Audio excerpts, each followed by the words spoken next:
The woman in the red dress clawed at her throat, eyes wide with panic, and for one terrible second the elegant restaurant froze as if fear itself had pressed pause. Plates hovered midair. Conversations died mid-syllable. And then Daniel Reyes was on his feet, chair scraping backward, heart pounding with a familiarity he hated, the soundlessness of someone who couldn't breathe. He didn't look heroic charging across the room. He looked tired. 34, single father to a 6-year-old girl who needed new shoes every other month, he carried exhaustion like a second shadow. He worked late, cooked early, and slept little.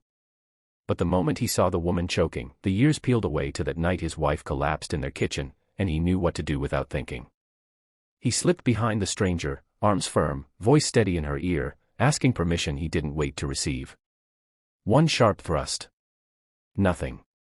A second. The room held its breath. The third drove the lodged piece of steak free.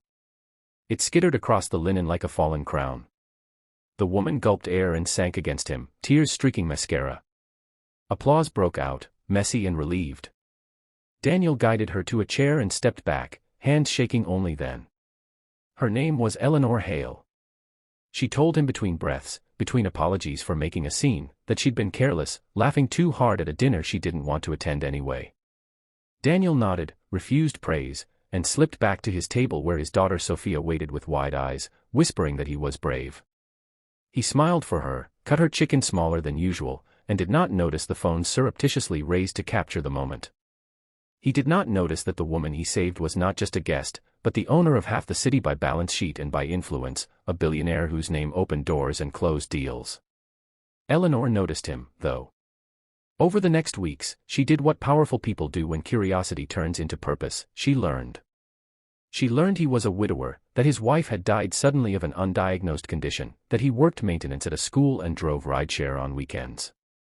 She learned he volunteered at a neighborhood boxing gym to keep kids off the street and that he had turned down promotions because the hours would mean less time with his daughter.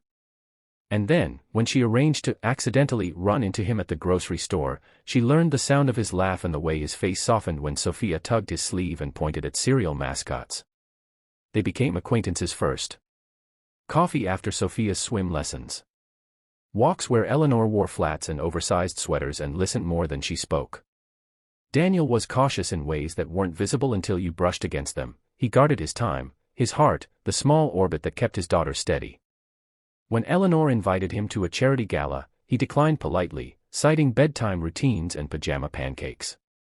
When she offered help paying for after-school programs, he said no, with gratitude but firm. The challenges weren't dramatic at first, they were quiet negotiations between pride and need, between two worlds that had never shared a sidewalk. The world noticed anyway. A photo surfaced. Headlines followed, hungry and unkind. Speculation framed Daniel as a climber and Eleanor as lonely. His daughter's school whispered. His boss pulled him aside. Eleanor watched the toll it took on him and almost did the sensible thing that had protected her for decades. She almost stepped away. Instead, she chose a harder courage. She went public on her own terms, speaking plainly about the night she nearly died and the men who saved her, insisting on boundaries for a child who deserved peace. She shifted meetings to daylight cafes. She showed up at Sophia's school with permission slips signed and cupcakes baked, not with cameras. Yet the deepest challenge came from within Daniel. Love, to him, was no longer an abstract promise. It was the weight of a backpack in the morning, the fragile trust of a little girl asking if someone would stay. He told Eleanor he couldn't be part of a life that could crush Sophia by accident, that money and attention were forces he didn't know how to fight. Eleanor listened and didn't argue. She did something radical for her, she made room. She sold a penthouse she rarely used and moved to a quiet neighborhood. She hired fewer people and learned to do ordinary things badly at first, laughing when she burned toast. She learned that love doesn't arrive with contracts. It arrives with patience. Time did what time does when tended to kindly. Trust grew. Sophia asked if Eleanor would come to her school play and smiled when she did, sitting in the back and clapping too loudly. Daniel let himself hope in small increments. When a medical emergency fund at the school was cut, Eleanor asked permission before donating anonymously. When Daniel's car finally gave out, he accepted a reliable used one with clear terms and no strings.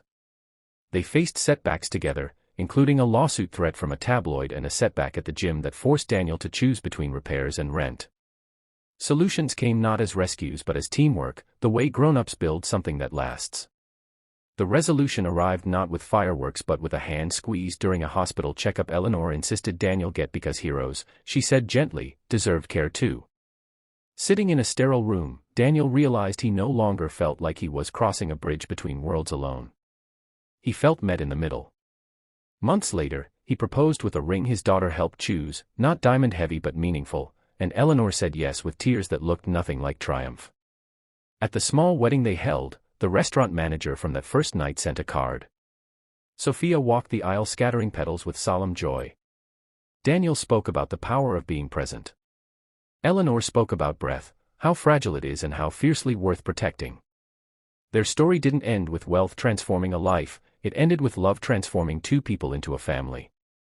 And the message they carried forward was simple and stubbornly hopeful: heroism can look like showing up, and the greatest riches are earned in moments when you choose care over fear, again and again.